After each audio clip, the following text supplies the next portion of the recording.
कविता अपने माता पिता की बहुत लाडली थी। 3 बड़े भाइयों की बहन थी।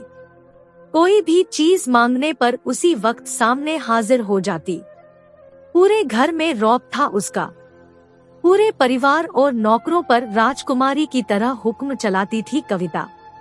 स्कूल में भी पूरा रौब था उसका। बड़े घर की लाडली जो थी वह। ऐसे ही उसने कॉलेज में दाखिला लिया।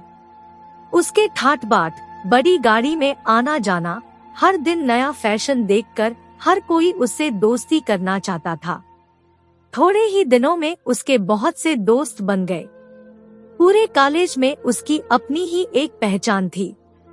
इन दिनों उसके घर एक रिश्ता आया। खानदानी लोग थे और पापा की पुरानी जान पहचान थी उनके साथ।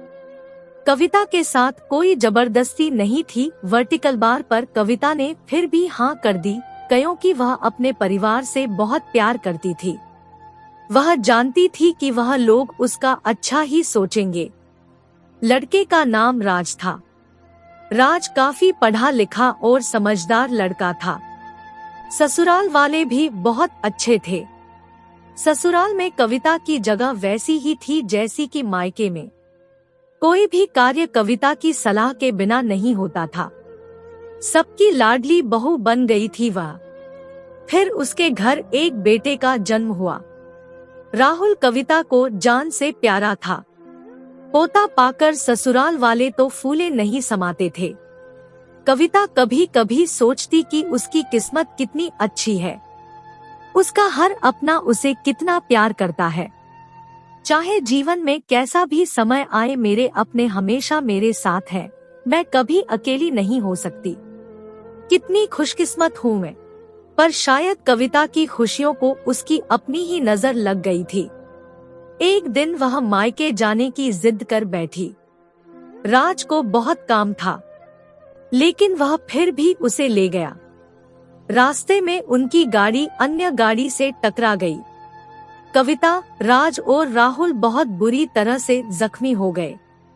काफी दिनों के इलाज के बाद राज और राहुल तो ठीक हो गए, लेकिन कविता पूरी तरह ठीक ना हो सकी।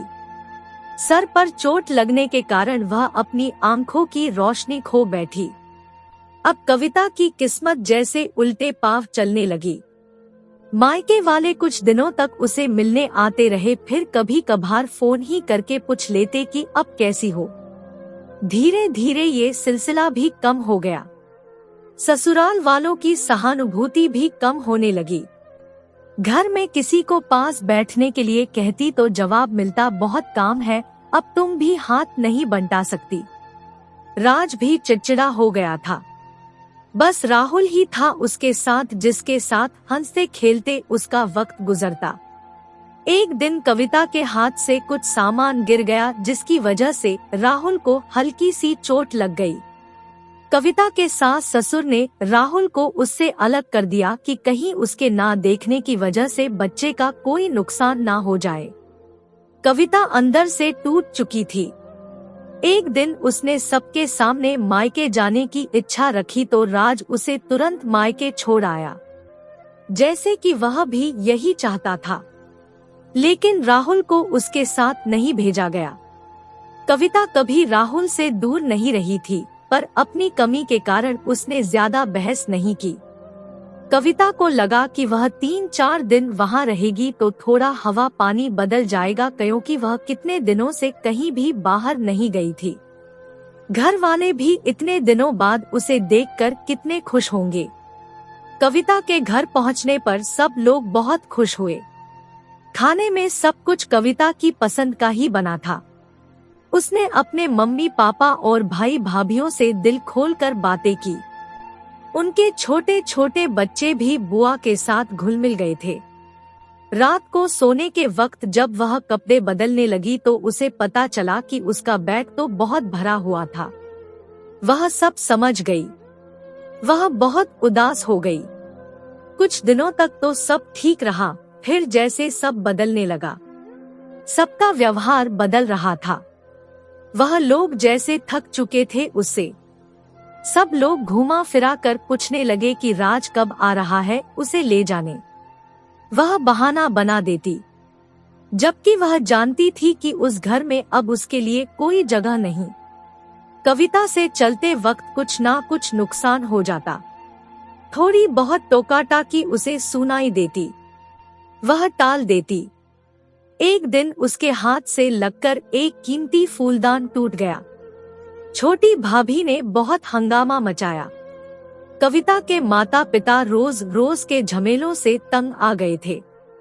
उन्होंने राज को खुद से फोन कर दिया। राज कविता को अपने घर ले गया। कविता को अपने परिवार वालों से ये उम्मीद ना थी। जिस कविता के कहे बिना घर में एक पत्ता भी नहीं हिलता था, उस घर के लिए वह अब बोझ बन चुकी थी।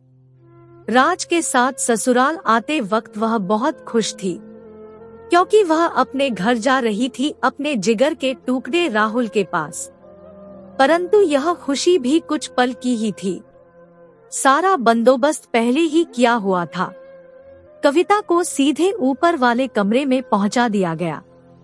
राहुल से दूर रहने की सख्त चेतावनी दी गई। एक कामवाली लता को उसकी जिम्मेदारी सौंपी गई, जो उसके खाने पहनने जैसी जरूरतों का ध्यान रखती।